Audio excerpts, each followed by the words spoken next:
Buenos días, señor presidente, buenos días. Meme Yamel de Damexico News y sin censura. Presidente, durante el proceso electoral, de hecho, ya el día de las elecciones, las últimas semanas más bien, retratamos y reportamos en el portal cómo es que el Instituto Nacional Electoral, al menos funcionarios en Hidalgo, le pidieron moche a capacitadores electorales. Les pidieron 500 pesos del dinero que el instituto estaba destinando para transportar los paquetes electorales al terminar la jornada electoral. Esto lo reportamos, lo retratamos y en un inicio lo que decían los funcionarios del instituto es que era para medir la lealtad que tenían los capacitadores hacia el instituto. Y después les mencionaron que era para pagar una carpa, porque por la austeridad, por como el gobierno federal no les había podido entregar el dinero que habían solicitado, pues entonces no habían podido adquirir una carpa para el escrutinio. Eso se lo planteo, presidente, porque el consejero presidente Lorenzo Córdoba ha dicho que justo por la austeridad no van a poder garantizar todas las casillas para la consulta popular. Entonces, el argumento es ese: las personas, los funcionarios estaban molestos, los capacitadores estaban molestos porque pues le estaban quitando dinero, los obligaron a firmar tal cual el dinero que recibieron completo, como si no les hubieran quitado absolutamente nada, y todo el argumento fue ese, por la austeridad republicana. Entonces, le pregunto, presidente, para la consulta popular de este 1 de agosto, si el gobierno federal va a darle ese dinero al instituto para que garantice las casillas, se requieren 37 millones de votos para que sea vinculante, o qué va a hacer el gobierno federal para apoyar con la difusión o apoyar con las cosas que el instituto no va a hacer por la austeridad republicana. Bueno, ya es deporte nacional echarle la culpa a la austeridad. Qué bien que ya es un tema en la discusión, en el debate, aún utilizado para justificar de manera indebida ciertas actitudes. Pero sí necesitamos que haya austeridad, porque era mucho el derroche que existía. Era un gobierno rico con pueblo pobre. Los lujos en el gobierno de México eran de los más extravagantes del mundo, sueldos elevadísimos. Ya hablamos ayer del avión presidencial, que no se puede vender porque es demasiado lujoso. Toda la parafernalia del poder, el Estado Mayor Presidencial, 8,000 elementos para cuidar al presidente. Todas esas extravagancias pues terminaron, y por eso se confunde y se piensa que es un gobierno que no invierte.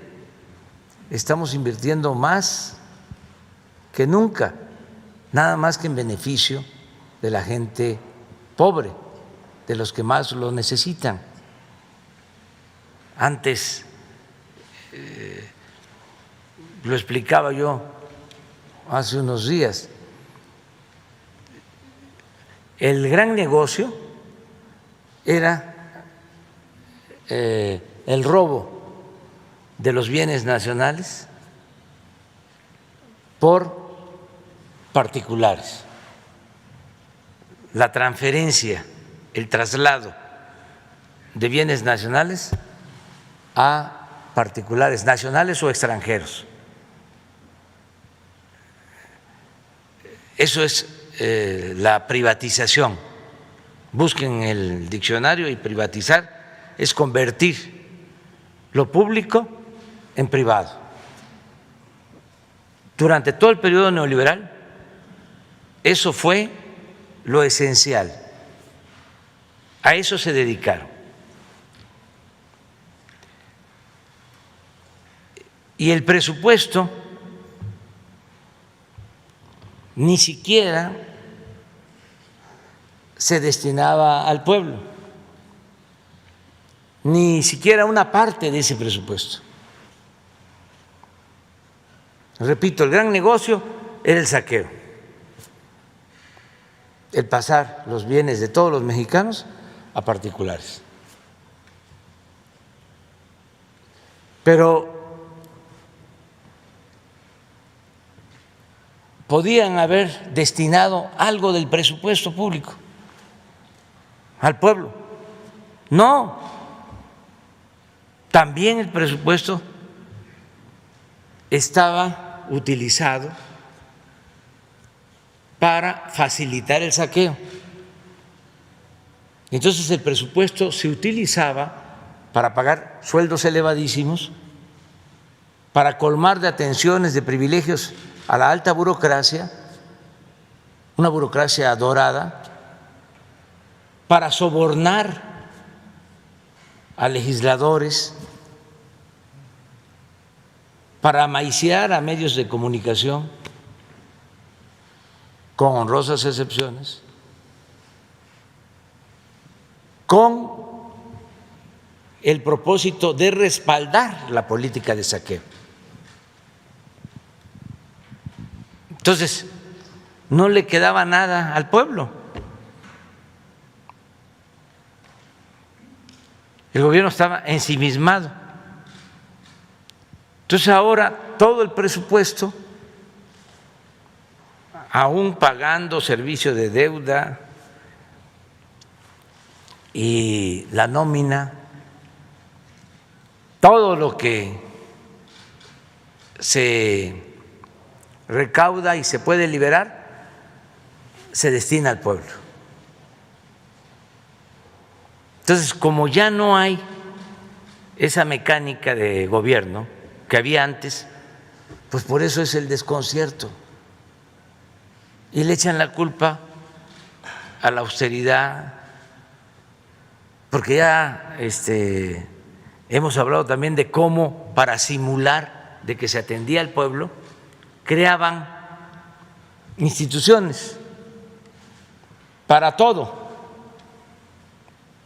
que para la protección al medio ambiente, que para la protección a personas con discapacidad, que para la protección de adultos mayores, pero puro aparato.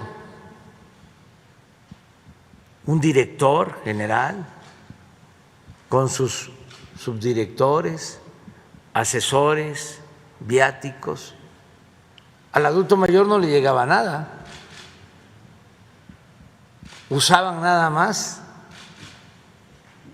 su necesidad, traficaban con su necesidad para mantener los aparatos burocráticos, en todo,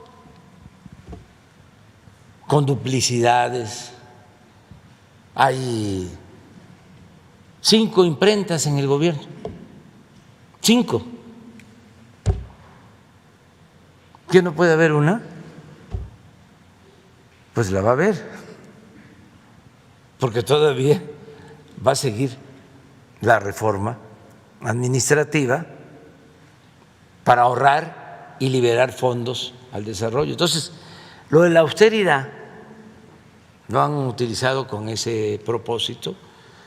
Desde luego ya no hay viajes al extranjero, ya no hay lujos en el gobierno.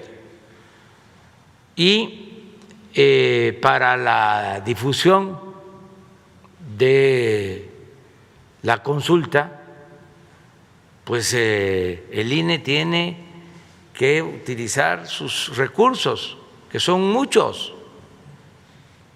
Es un presupuesto de más de 10,000 millones de pesos.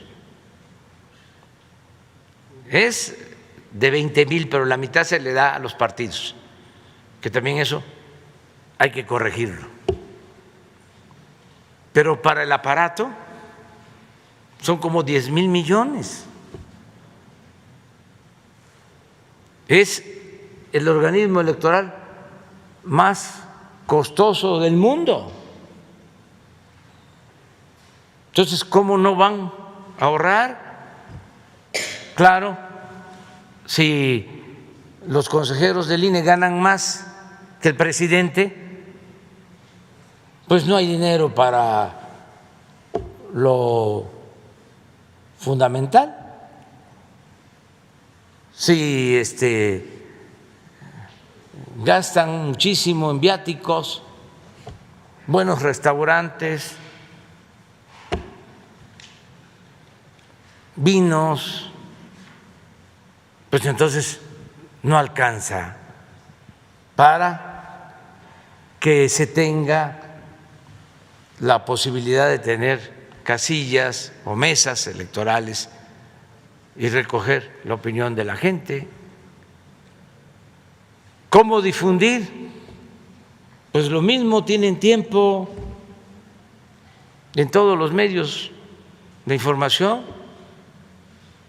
hay tiempos oficiales. Lo que pasa que no les gusta que se hable de la consulta. Aquí nosotros vamos a estar hablando de la consulta. Aprovecho para invitar a la gente a participar. Va a haber esta consulta en agosto, es el día 1 de agosto, es un domingo. Es una pregunta que se puede traducir de manera muy sencilla. ¿Quieres que se investigue y de conformidad con la ley se juzgue a los expresidentes Carlos Salinas, Ernesto Zedillo, Vicente Fox, Felipe Calderón y Enrique Peña Nieto? ¿Sí o no? Es otro texto, ¿no? Pero en esencia es eso. Sí es si quieres que se inicie el proceso de conformidad con la ley. No, es que no estás de acuerdo.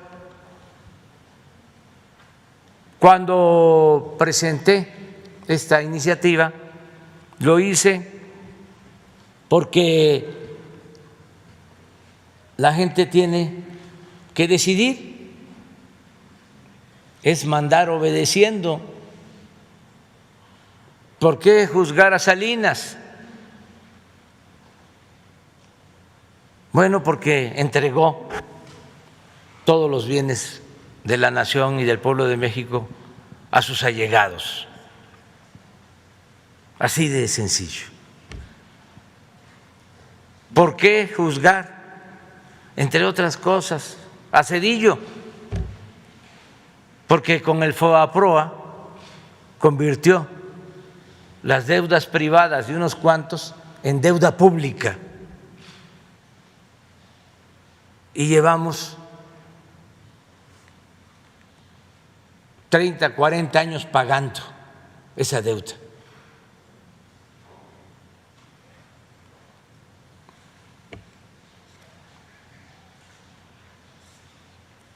¿Por qué juzgar a Vicente Fox? Porque engañó al pueblo, porque con el esfuerzo de muchos llegó a la presidencia y se convirtió en un traidor a la democracia. Él ha confesado de que cargó los dados en la elección del 2006 para imponer a Felipe Calderón.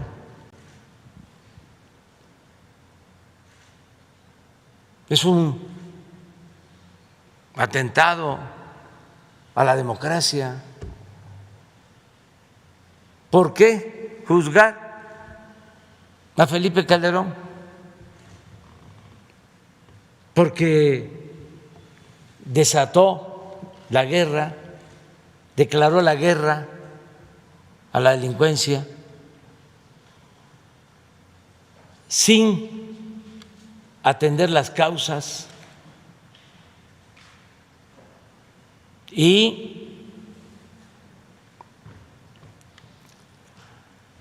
se llevaron a cabo masacres, habían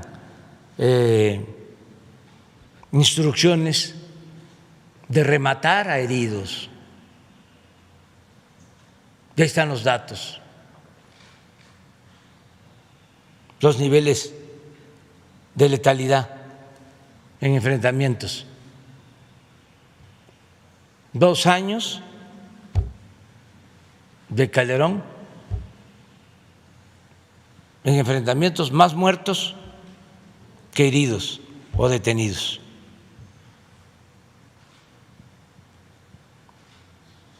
Agréguenle de que el que estaba de secretario de Seguridad Pública está en la cárcel en Estados Unidos. Y sobre todo el daño que se causó. Se convirtió el país en un cementerio.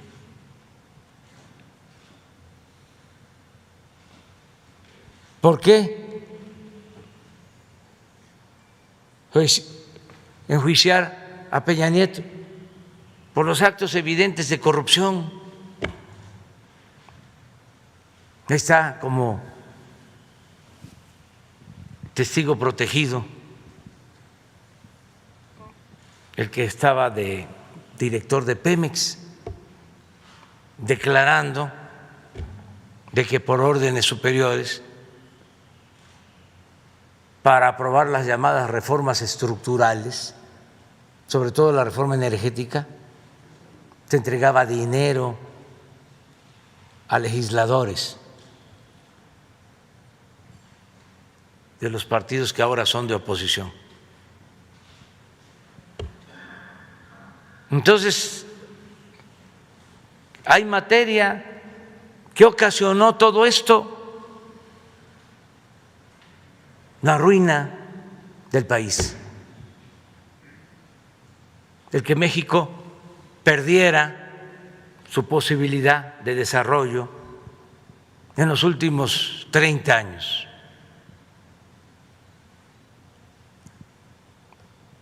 Fue todo un periodo decadente. Por eso estamos aquí, porque el pueblo dijo, vamos a buscar una transformación, que se acabe la corrupción, que no haya represión, que se atienda a los pobres, que ya no haya foaproas.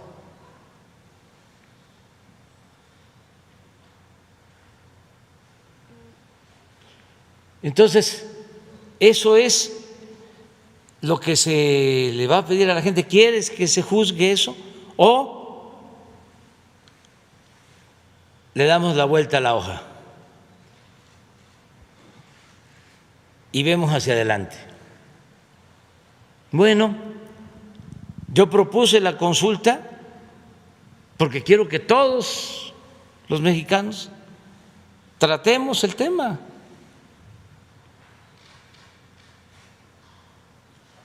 Como ciudadanos responsables. Yo ya fijé mi postura desde que tomé posición. Dije, punto final, vamos hacia adelante. Yo no voy a participar en la consulta ni voy a votar porque se enjuicie a los presidentes. Pero tampoco quiero pasar a la historia como tapadera, como alcahuete. Ahí está,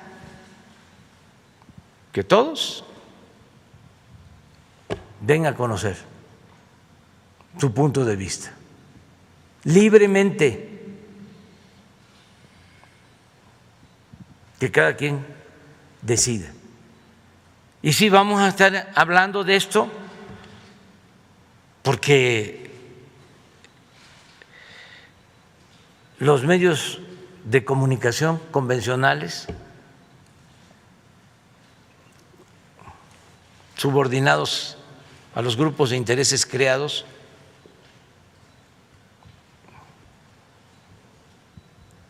al bloque conservador, no dicen nada de esto. Se quedaron acostumbrados a obedecer y callar, como era antes. Entonces, ¿dónde vamos a estarle informando al pueblo sobre la consulta? Aquí. Y que todos hagan lo que le corresponde. Cada teléfono tiene posibilidad de convertirse en un medio de información, mandar mensajes, las redes sociales. Y aunque suelten dinero y compren bots, ya la gente no les hace caso. Ya se saboreaban de que iban a tener mayoría en el Congreso, en la Cámara de Diputados. Se quedaron con las ganas y le metieron bastante. Pero no pudieron porque el pueblo es mucha pieza y la gente se da cuenta.